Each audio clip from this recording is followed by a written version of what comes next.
But by the time I got home, my mother had heard all about it. And she gave me more than my 2 cents worth, I'll tell you.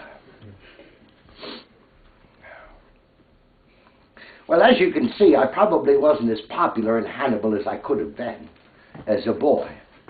So when I was about 20, I decided to leave, escape, in the middle of the night.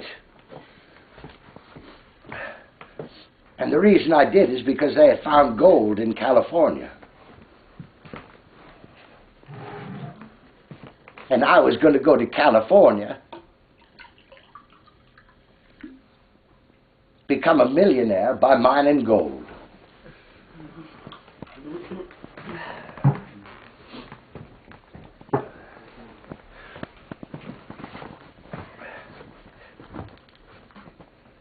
Did you know you have to dig for gold with a shovel? I didn't. I figured you'd see a piece, pick it up, put it in your pocket. See another piece, pick it up, put it in your pocket. 2 or 3 days of prospecting like that, you could retire rich. No, you got to use a pick and a shovel, and that's work. And I'm not going to mess with something I don't understand. So I never got no gold. And I ended up in San Francisco without very much money, living in this old, dilapidated boarding house. And I didn't have a job. And I had to fill my day.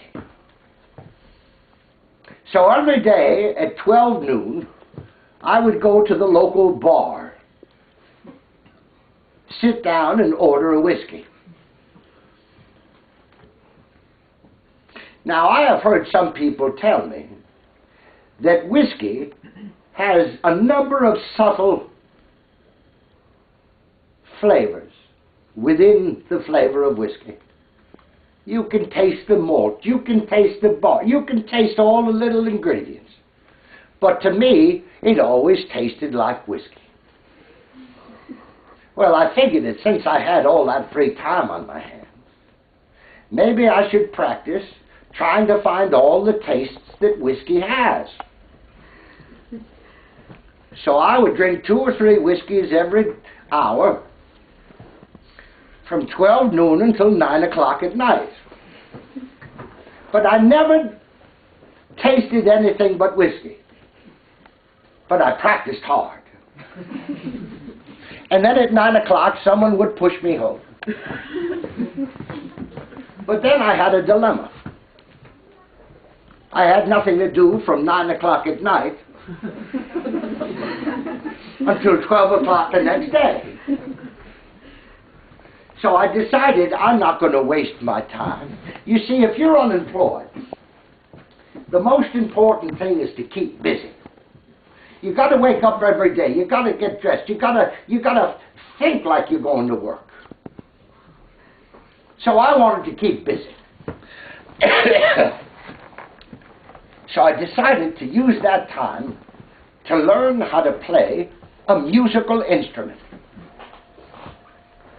I decided to learn how to play the accordion, mostly because it had all those little buttons on it. Now, I don't have any musical talent. I can't read music. And I have what they call a tin ear. I don't know the notes very well that I hear. But I was determined. So I started practicing, figuring I'll just keep on playing one song over and over and over again until I get really good at it.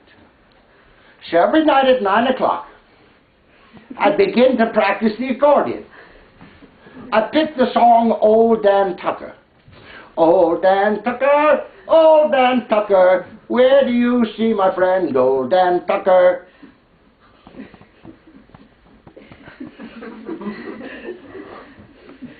And I practiced it from 9 o'clock till 3 in the morning. Over and over and over and over and over and over and over again. Old Old Dan Tucker, old Dan Tucker, have you seen my friend, old Dan Tucker?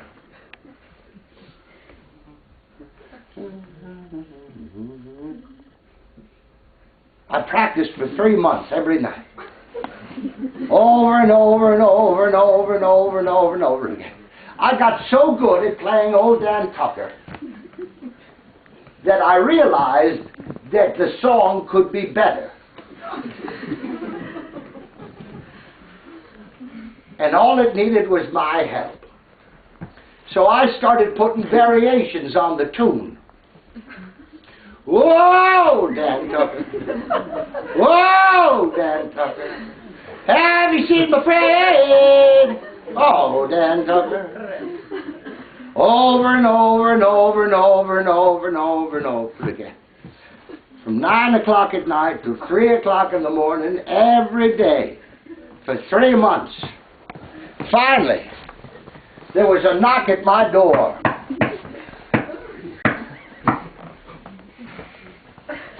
I got up and I opened it. And there, standing before me, was a shriveled old yellow man. He looked all gray and yellow and terrible, but he had kind of a glow about him.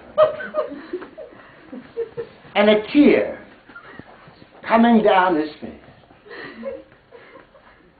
And he looked at me, and he began to weep. And he looked at me and says, God bless you, my boy. For years I have suffered from an incurable disease. So terrible was that disease that I could hardly stand to be alive. But the will of life was too strong within me. But God bless you, my boy. After hearing you play that accordion and those variations, I am willing to die.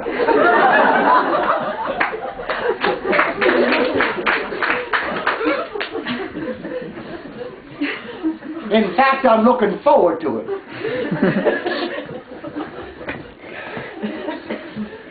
There was a lot of death in that boarding house.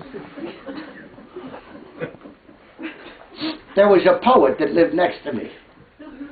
He wasn't a very good poet, which to me seems to be a contradiction in terms. Good poet. No disrespect to the librarians, but really, let's be honest. How much talent does it really take to put on a piece of paper a number of words that have nothing to do with each other? You can even take those words and put it in any order you want. You call it a poem. You give it to someone and you say, read it. And they read it and they look at it and they say, what the hell does that mean? And the poet smiles and says, exactly.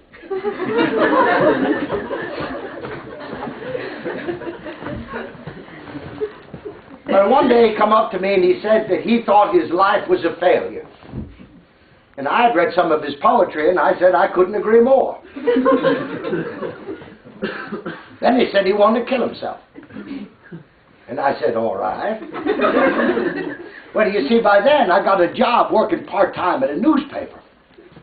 And I got paid per word. And I figured I could get a whole page out of writing a story of a poet's death. So I encouraged him.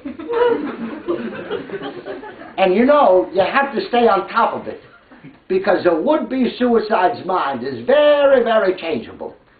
So every day I had to remind him what a failure his life was, and that he really should kill himself. The sooner the better, because rent was almost due.